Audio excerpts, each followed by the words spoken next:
Generation G internet access తో పెరిగిన మొదటి తరం 1997 టు 2012 మధ్య పుట్టిన వాళ్ళని జనరేషన్ జీ అంటారు. అసలు ఈ జనరేషన్స్ ఏంటి, అందులో జెన్ జీ స్పెషాలిటీ ఏంటి, వాళ్ళ లైఫ్ స్టైల్ ఏంటి, ఇలా ప్రతి విషయం డిస్కస్ చేయబోయే ముందు ఎవరైనా సబ్స్క్రైబ్ చేయని వారుంటే వెంటనే చేసేయండి. టాపిక్ లోకి వెళ్తే ఈ జనరేషన్స్ ఐడియా 20th సెంచరీలో మొదలైంది. కార్ల్ మ్యాన్హీమ్ లాంటి సోషలిస్టులు దీనికి ఆద్యులు. ప్రజెంట్ వరల్డ్ లో జరిగే సిచ్యువేషన్స్ చూస్తే కార్ల్ మ్యాన్హీమ్ థియరీ గుర్తొస్తుంది. Social conflict caused by the diversity in thoughts and beliefs. అంటే సమాజంలో వచ్చే గొడవలన్నీ ఆలోచనలు మరియు నమ్మకాల మధ్య తేడాల వల్లనే అని దీని మీనింగ్. జనరేషన్స్ గురించి ఫస్ట్ టైం 1991 లో ఒక బుక్ పబ్లిష్ అయింది. అదే generations the history of America's future 1584 to 2069. చరిత్రకారులైన నీల్ హో విలియం స్ట్రాస్ దీనిని రచించారు. చాలా మంది హిస్టోరియన్స్ డెమోగ్రాఫర్స్ దగ్గర ఉన్న డేటా కలెక్ట్ చేసి ఈ బుక్ లో మెన్షన్ చేశారు. అందుకే ఈ జనరేషన్స్ కి సంబంధించిన ఇయర్స్ కొంచెం అటు ఇటుగా ఉంటాయి. అప్పటి రికార్డుల ప్రకారం ఎవరైతే బ్రతికున్న వాళ్ళలో ఎక్కువ ఏజ్ ఉన్నారో వాళ్ళు పుట్టినప్పటి నుండి జనరేషన్స్ ని ఏజ్ వైజ్ డివైడ్ చేసి పేర్లు పెట్టారు. ప్రోగ్రెసివ్, మిషనరీ,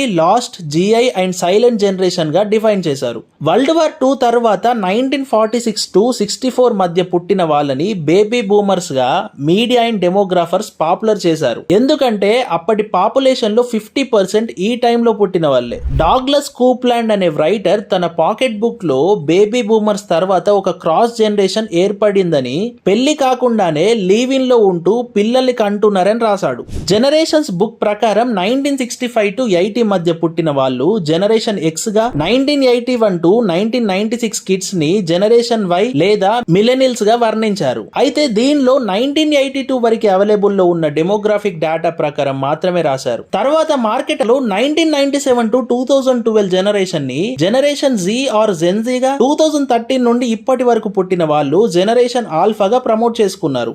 అయితే ఇదంతా అమెరికన్స్ కి సంబంధించిన డేటానే. ఇప్పుడు స్మార్ట్ ఫోన్స్ మరియు ఇంటర్నెట్ విలేజెస్ వరకు వచ్చేసాయి. ఇండియాలో ఉన్న బిజినెస్ మ్యాన్లు ఈ జనరేషన్ థాట్ ని తమ వ్యాపారాలను పెంచుకోవడానికి వాడుకున్నారు. సోషల్ మీడియా ఆ కల్చర్ ని వరల్డ్ వైడ్ స్ప్రెడ్ అయ్యేలా చేసింది. మన ఇండియాలో Gen Z population 377 millions. Internet and entrepreneur spirit తో పుట్టి పెరిగిన జనరేషన్ వాళ్ళది. న్యూ టెక్నాలజీని త్వరగా అడాప్ట్ చేసుకుంటారు. ఈ జనరేషన్ కి సంపాదన ఆన్లైన్ లోనే, ఖర్చు పెట్టడం కూడా ఆన్లైన్ లోనే. కమ్యూనికేషన్ కోసం ఇన్స్టాగ్రామ్, స్నాప్చాట్లు, షాపింగ్ కోసం మింత్రా, ఫ్లిప్కార్ట్లు, లెర్నింగ్, గేమింగ్, ఎంటర్టైన్మెంట్, ఫుడ్, ఇలా అన్ని పనులకి డిజిటల్ ప్లాట్ఫామ్సే.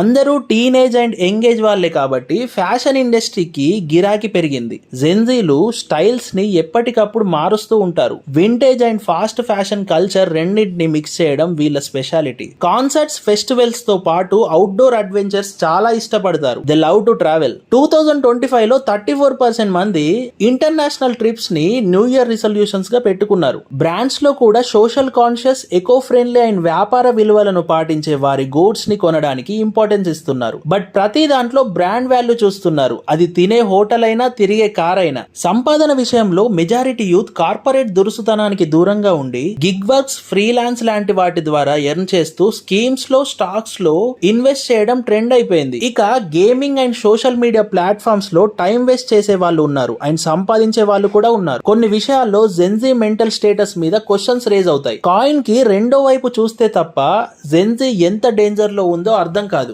వీళ్ళల్లో 28% యాంగ్జైటీతో, 18% సోషల్ మీడియా స్ట్రెస్ తో బాధపడుతున్నారు. ఎకనామిక్ స్ట్రెస్ కూడా చాలా మందిలో ఉంది. జెన్జీ డార్క్ సైడ్ మనందరికీ తెలిసిన మార్చలేని పరిస్థితి. స్మార్ట్ ఫోన్స్ వీళ్ళకి షాడో అయ్యాయి. వాష్రూమ్ కి మొబైల్ లేకుండా వెళ్లే వాళ్ళని చాలా అరుదుగా చూస్తుంటాం ఈ జెన్జీ బ్యాచ్ లో. వీళ్ళు ప్రీవియస్ జనరేషన్స్ తో పోలిస్తే ఆల్కహాల్ తాగడం తక్కువే. వీళ్ళ మైండ్ సెట్ ఏంటంటే మరియోనా లాంటి డ్రగ్స్ కంటే ఆల్కహాల్ ఎక్కువ డ్యామేజ్ చేస్తుందని. మరియోనా, సైకెడెలిక్స్, అడేరాల్ అండ్ జానాక్స్ వంటి డ్రగ్స్ ని ఎక్కువగా తీసుకుంటారు. పెరుగుతున్న ఆల్కహాల్ రేట్స్ కూడా డ్రగ్స్ మీద వ్యామోహం పెరగడానికి ఒక రీజన్. డ్రగ్స్ కి అట్రాక్ట్ అవ్వడంలో సోషల్ మీడియా పాత్ర కూడా ఉంది. 2024 ప్రకారం సిగరెట్ తాగడం హై స్కూల్ సీనియర్స్ లో 40% తగ్గింది. బట్ నికోటిన్ ని హుక్కా పాట్ లాంటి వాటిల్లో ఆవిరిగా తీసుకోవడం పెరిగింది. ప్రిస్క్రిప్షన్ ఉంటే తప్ప కొన్ని డ్రగ్స్ మెడికల్ షాప్ లో ఇవ్వరు. అలాంటి వాటిలో స్ట్రెస్, యాంగ్జైటీ తగ్గించడానికి యూజ్ చేసే బెంజోడియాజిఫైన్స్ ని వీళ్ళు నార్కోటిక్స్ లా యూస్ చేస్తున్నారు. కొందరైతే